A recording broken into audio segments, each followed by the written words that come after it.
Ini foto waktu nikah di KUA. Oke. Tuh. Teman bisa lihat kan? Sedih banget ya dia ya. Gimana ekspresi Tertekan dia.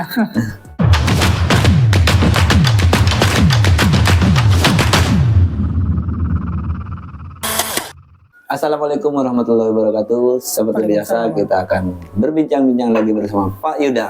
Oh, Ya, sampai tahu kita mau bahas apa? Nggak tahu.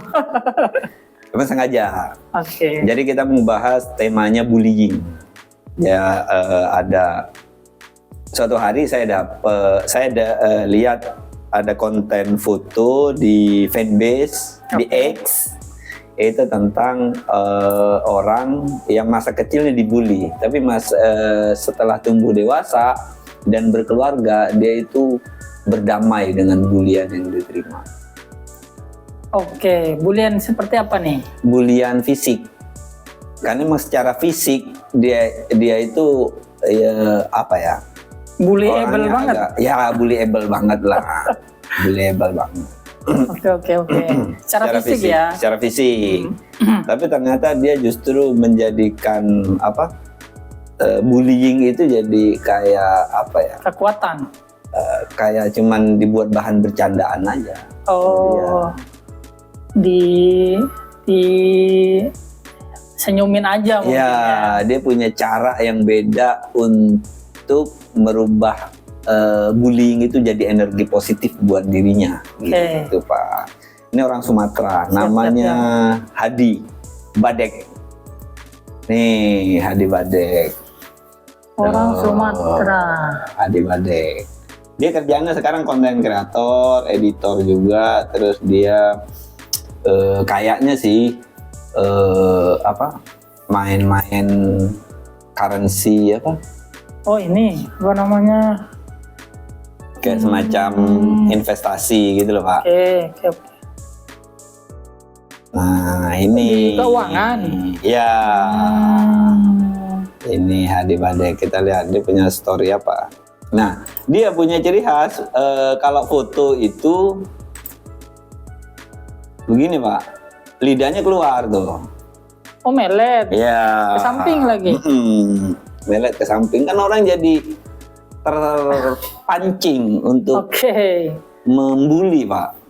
Nah, ininya lagi lebih hebatnya lagi, bulian itu datang ketika dia punya istri cantik.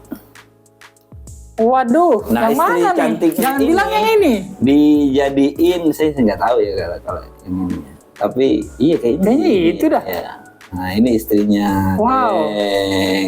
Jari jemari netizen sangat meronta-ronta ya. Ya. Nah, justru dia semakin bikin memperkuat. Nah, tuh ini, dia malah tambah memancing orang untuk membuli dia. Oke. Tuh, my kisah foto sama majikan bawain kresek tuh kan.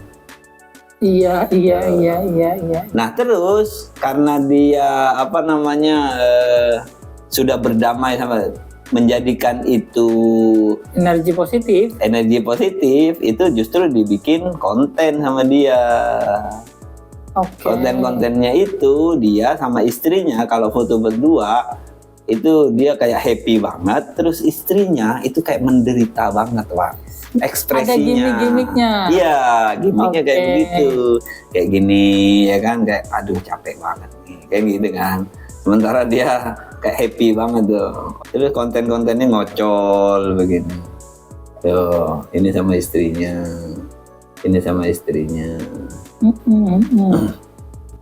Ini foto waktu nikah di KUA. Oke.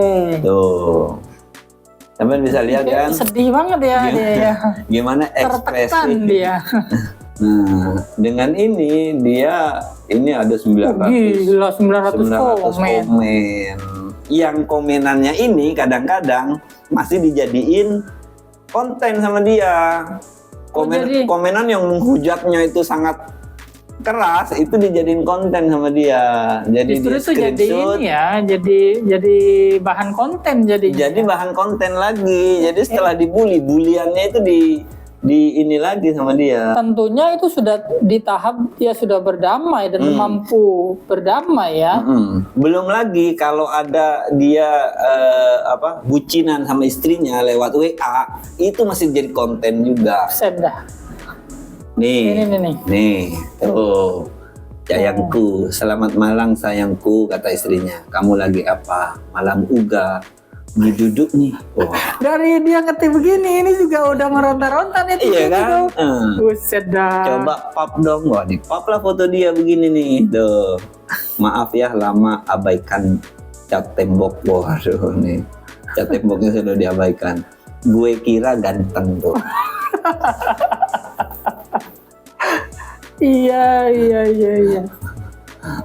Agak menggelitik memang dan agak menggelitik. Dan nggak heran kalau komenan sampai beratus-ratus begitu. Oh iya, nih ini waktu sosmed keras ngupload fotonya dia.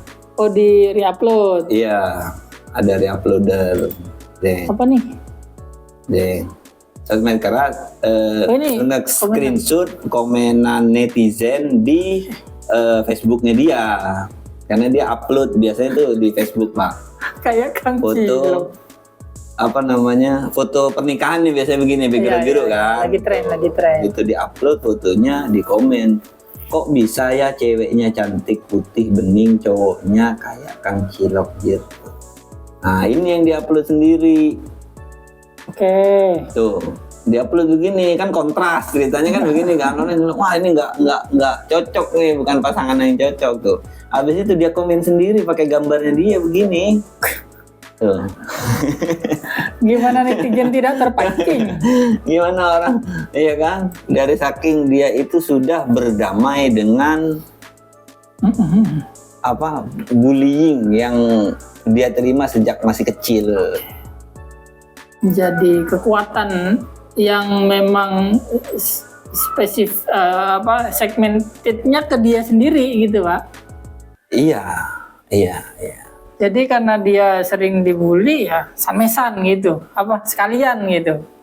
Jadi buat orang tertentu hal yang buruk bisa jadi baik, bisa diubah. Orang yang pintar bisa mengubah hal yang buruk menjadi baik, Pak. Merubah kekurangan menjadi kelebihan, bahasa lainnya begitulah.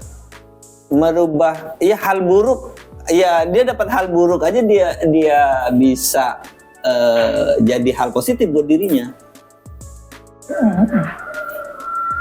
Iya. Dapat cobaan, dia dia abstraksi itu jadi bahan renungan, refleksi buat memperbaiki diri. Ini nggak sih hanya kalau kita bisa katakan bahwa reaksinya aja nih mau reaksi kayak gimana? Itu pilihan. Itu pilihannya. Bahwa kita akan dapat bullying, kita akan dapat cobaan, itu hal yang genuine lah orang hidup. Oke. Mendapatkan hal-hal buruk itu kayaknya semua orang pasti mengalami itu. Tapi gimana cara menghadapi itu? Gimana caranya meresponnya itu pilihan. Betul. Bisa saja dia merespon dengan marah-marah. Dengan marah-marah bisa. Sebetulnya pilihannya banyak. Ada ribuan pilihan yang bisa diambil. Tapi dia memilih untuk mengambil langkah ini yang menurut saya positif buat dia. Yang akhirnya. Oke. Tapi bukan berarti dia dulu tidak pernah merespon marah atau negatif. Nah itu perlu kita tanyakan sendiri. Soalnya saya udah kontak orangnya. Oke. Saya ajak untuk ngobrol via Zoom. Terus gimana? Mudah-mudahan banyak responnya positif. Seandainya dekat, dia bilang dia mau datang ke sini. Oke. Masalahnya dia di Sumatera. Kita di Madura. Nah, jadi ya pakai Zoom aja lah, yang penting kita ngobrol. Oke. Dan mudah-mudahan kita dapat insight baru ya. Boleh. Dari orang pernah mengalami bullying atau ngelihat orang di sekitar yang mengalami bullying? Saya ada, sering kayaknya ya. Cuman yang nggak bully sampai seperti yang di viral-viral itu, sampai yang terlaluan. Kalau candaan itu masuk bullying juga kah? Ya, iyalah. Bisa jadi. Oh, bullying dulu apa gitu Nah, kan? itu juga. Bullying itu apa dulu? Deskripsi dari bullying itu mungkin apa? Mendiskreditkan orang lain Ya, bisa jadi. atau memojokkan. Memojokkan, diskriminasi. Diskriminasi. Bisa, ya. Lah, tapi akan jadi beda nggak sih ketika dia responnya positif? Apakah itu jadi bully? Atau Cuman kan ada standar khususnya, Pak. apa coba tuh kalau kita Kalau orang orang mengganggu orang lain itu ya bullying. Masalah yang diganggu ini merasa terganggu atau enggak itu urusan beda kan gitu. Misalkan ini ngatain fisik itu juga bullying. Fisik itu bullying. Masalah yang dikatain itu tersinggung apa enggak itu urusan beda.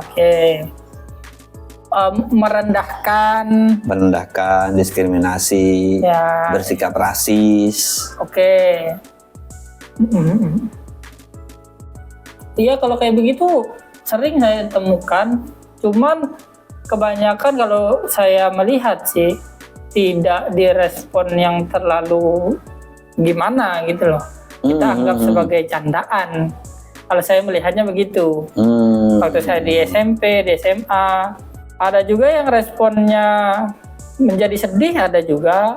Iya, benar.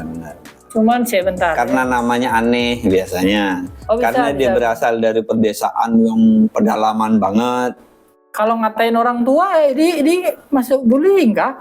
Iya, kalau nyebut namanya orang tua beda lagi sama yang dia mengolok-olok. Beda lagi. Ada yang dipanggil dengan panggilan orang tua dia tersinggung, ada. Ada yang biasa aja. Gitu. Tapi itu bullying ya? Itu bullying. Ya diskriminasi lah ya. Dan bullying itu sekarang sudah semakin udah semakin marak. Apa dulu sama aja dulu ya? Sama aja, cuman sekarang apa aja di sosmed. Karena aksesnya kan lebih mudah. Nah, kalau sekarang karena banyak orang rekam, jadi bullying itu jadi seolah-olah ini banget gitu loh.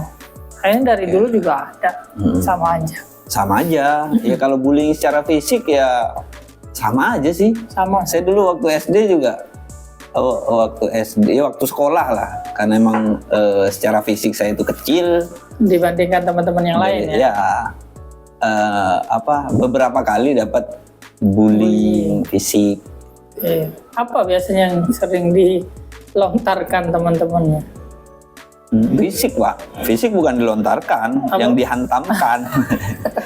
Apa pendek, kecil gitu? Itu kan verbal. Gimana dong? Dikatain. Terus?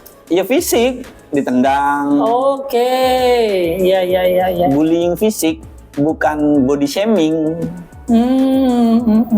Sudah. Kayaknya kalau cuma rasis, saya sekolah SD di Jakarta. Kalau di Madura gitu, udah biasa aja. Ya baru kepikiran bahwa bullying juga bisa secara fisik ya. Ada sih, saya temukan beberapa di kisah masa lalu itu. Biasanya itu dilakukan oleh orang yang merasa superior kepada yang inferior. Yang dianggap inferior. Ini pengalaman sampean pernah ngelihat orang dibully nggak? Pernah. Ini saya juga baru ingat yang sumbing. Ada teman-teman saya dulu yang sumbing itu dikatain. Terus? Sampai nangis karena masih kecil kan. Itu SD, SMP? SD lah. SD ada. SD. Itu dikatain sampai nangis. Cewek saya ingat. Perempuan. Lupa lagi namanya siapa ya. Terus sekarang gimana? Saya nggak dengar kabar. Orang yang dulu terkenal dibully, yang kemudian sekarang itu sukses, ada nggak?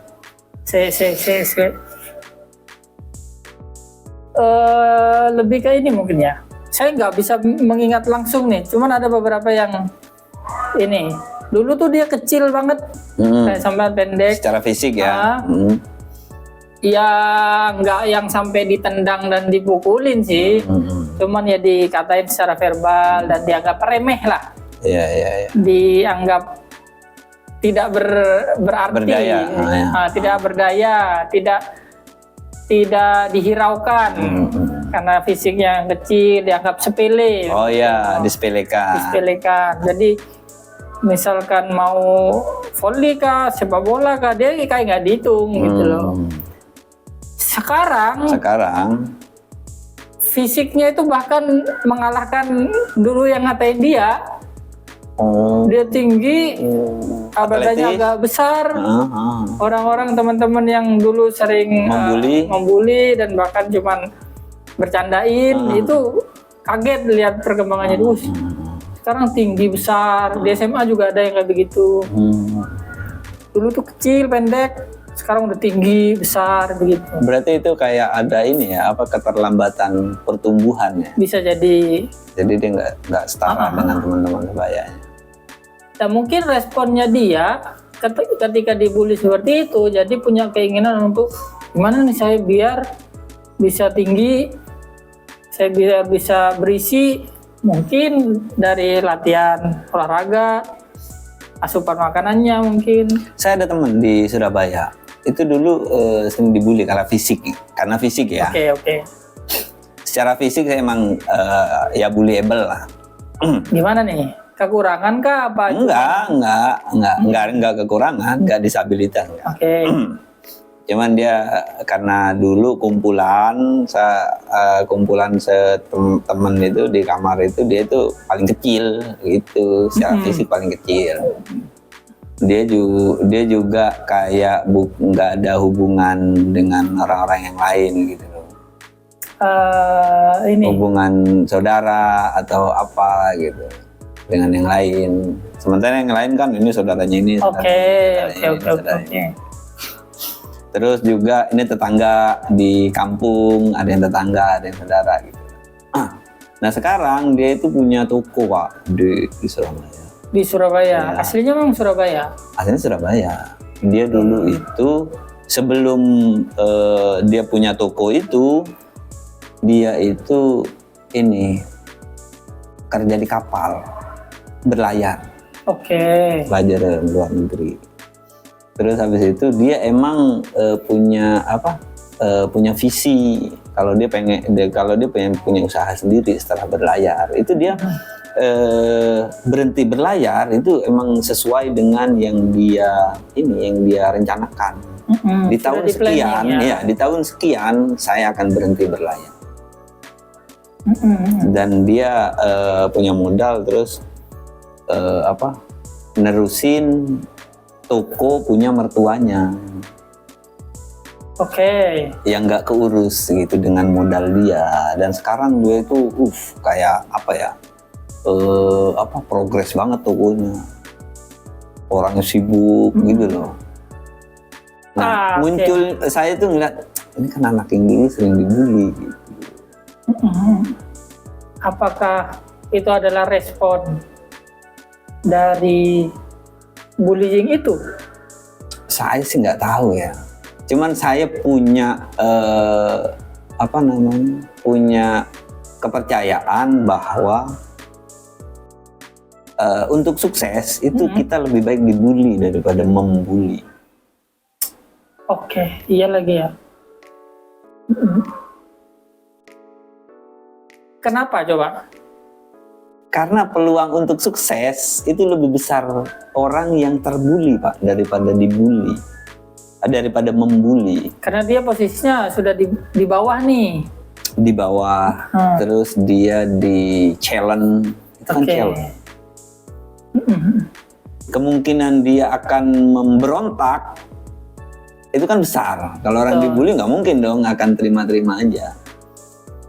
Oke. Tinggal berontaknya ke arah mana itu aja. Jadi kemungkinan dia untuk berontak, mengcounter dan membuktikan diri itu lebih besar daripada pembuli. Pembuli nggak ada motivasi untuk memberontak. Dia mau memberontak sama apa? Ya sebetulnya orang pembuli itu dia akan punya konsekuensi juga. Ketika dia posisinya sudah dianggaplah dia di atas nih, ada potensi dia akan jatuh. Ataupun kalau dia naik, dia juga nggak akan begitu di highlight.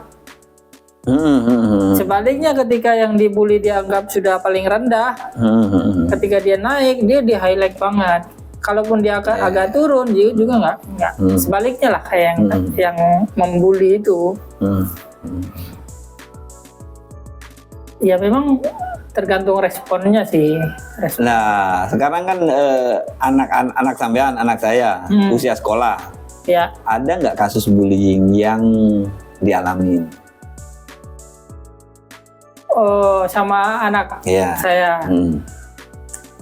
Pernah nangis kah di sekolah? Nangis.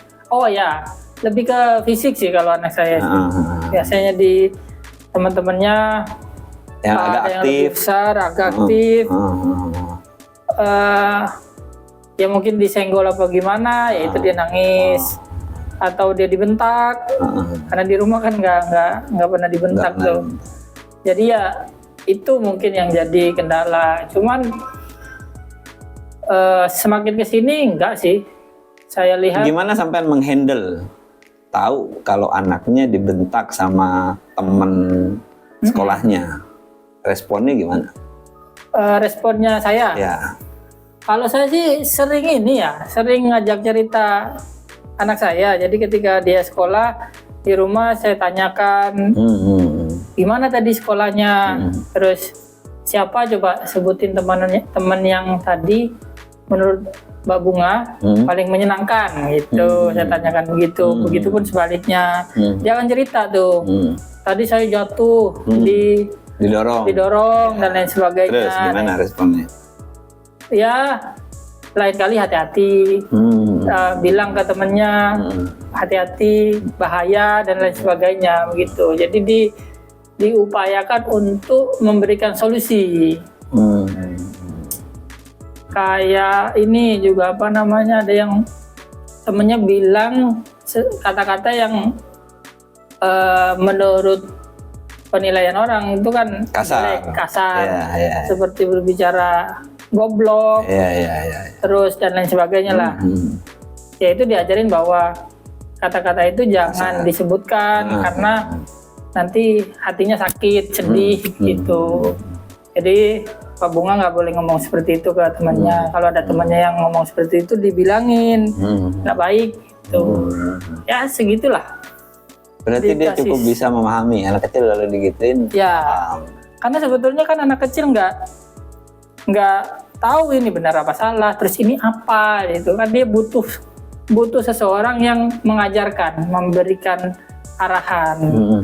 Jangan dimarahin dan nggak dikasih alasan. Begitu sih. Kalau anak saya dibully di sekolah, itu kayaknya enggak sih. Enggak. Kayaknya enggak pernah dah.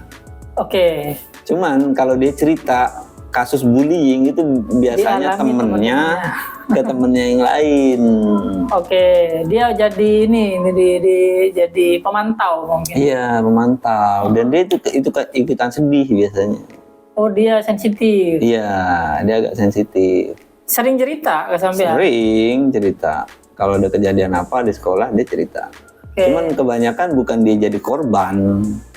Jadi dia ngeliat temennya dibully oleh temennya yang lain. Oke. Apa biasanya sering dibully? Ya, anak-anak sekolah itu fisik, Pak. Dia SD ya? Iya. SD. Di SD itu ada fisik. Kalau kecelakaan kita nggak bisa cerita lah ya, kayak kesenggol gitu. Cuman ada kekerasan fisik itu ada. Tapi untungnya Sabil kan secara postur kan nggak kecil-kecil amat gitu loh.